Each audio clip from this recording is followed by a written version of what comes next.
नुआपड़ार voter माने समस्त को चकमा देइथिले इलेक्शन बेले आज मतदान केन्द्र रे सबु दल को चकित कर दैछन्ती। एते भोट होईची जहाँकि तीन दल बीजेपी हो बीजेडी हो कांग्रेस हो कई आकलन भी करनथिले।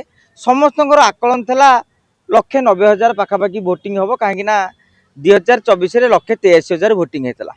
किंतु वर्तमान निर्वाचन कमिशन पक्षर मिलता सूचना अनुसार 2,08,000 भोटिंग होईची।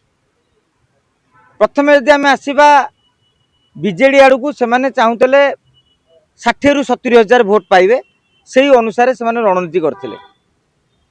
कांग्रेस मतलब से 180,000 आधार रे 50 ରୁ 60,000 पाइबा रणनीति करता। भारतीय जनता पार्टी 90 ରୁ 95,000 भोट पाई प्रथम आकलन करथिला। किंतु एबे जेतेबेले वर्धित भोट आछि कथा हेउची गत थर अपेक्षा गत थर 183,000 एथर 2,08,000 माने 25,000 अधिक पोलिंग हेछि।